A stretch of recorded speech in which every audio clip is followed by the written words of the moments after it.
Mos I gjykoni vëllezërit. Pranoni në bashkësi ata që është mjaft I fortë në fe, por pa e qortuar për mendime që ka. Dikush mendon se mund të haj çdo gjë, ndërsa I dikshti në fe ha vetëm barishte.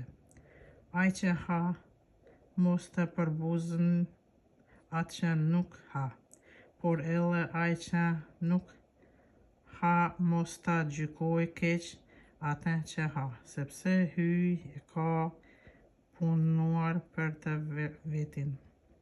Kush jeti të guzos të gjykosh shërbëtorin e tjetrit.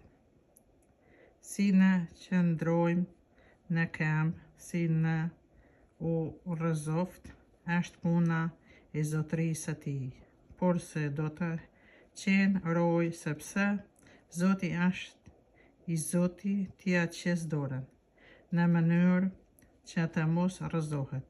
Dikush mendon se një ditë është më I rëndësishëm se një tjetër, kurse për një tjetër të gjithë ditët janë të njëjtshme.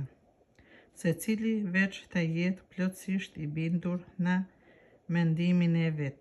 Ai që e çmon një ditë më të rëndësishme se një tjetër e bën atë gjë për dashurinë e Zotit, por edhe ai që ha për dashurinë e Zotit ha, sepse I falenderohet hyjt.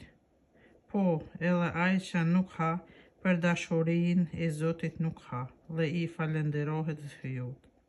Në të vërtet, asnjëri prej nesh nuk jeton për vete dhe asnjëri nuk vdes për vete. E njëjtë nëse ndonjëherë jetojmë për Zotin e nëse vdesim për Zotin.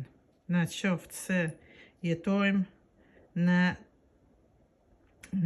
qoftë se vdesim, jemi të Zotit. Por këtë arsye Krishti vdiq dhe u ngjall që të jetë zotëria I të vdekurve e I të gjallëve. E ti, pse e gjykon vllajën tënd? Pse ti e përbuz vllajën tënd?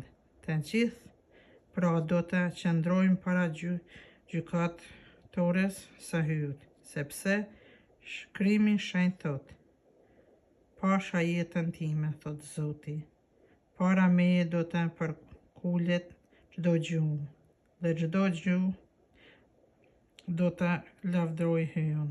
Prandaj secili prej nesh do të jap llogari hyjt për vetën. Mos I shkandulloni vëllezërit. Prandaj mos ta gjykojmë me njëri tjetrin, por më mirë të vendosim që mos të bëhemi vllajt rast mëkati ose shkandulli. E di dhe jam plotësisht I bindur në Zotin Jezus. Asnjë send nuk është vetë I papastër, por një send është I papastër për atë që e vlerëson për të papastër. Por nëse prej atyre të ngrenjes së ndonjë ushqimi trishtohet vllau yt, ti nuk sillesh më sipas ullës së dashurisë. Mos humb me ushqimin tënd atë për të cilin Krishti vdiq. Mos bëni të shahet liria juaj, sepse mbretëria e hyjt nuk është çështje gjelle e pije, por është drejtësi, paqe dhe gëzim në Shpirtin Shenjtë. Kush vërtet I shërben kështu Krishtit, I pëlqen hyjt dhe njerëzit e nderojnë. Prandaj, të mundohemi të bëjmë të përparojnë paqja e t'i japim njëri tjetrit shembull të mirë. Mos e prish veprën e hyjt për shkak të ushqimeve. Vërtet të gjithë ushqimet janë të pastra, por bën keq ai që duke ngrënë shkandullon tjetrin. Edhe mirë të mos hash mish, e të mos pish verë, e të mos hash ndonjë gjë tjetër, që mos ta shkandulloj vllahën tënd. Mbush mendjen tënde, mbaje ti për vete para hyut. I lumi ai që nuk e dënon vetveten, kur vendos çka duhet zgjedhur, por ai që ha duke dyshuar e është i lejueshëm sipas bindjes. Çdo gjë që duhet pa mbushmendje të fesë është mëkat. Ti plotësojmë jo dëshirat tona, por të tjerëve.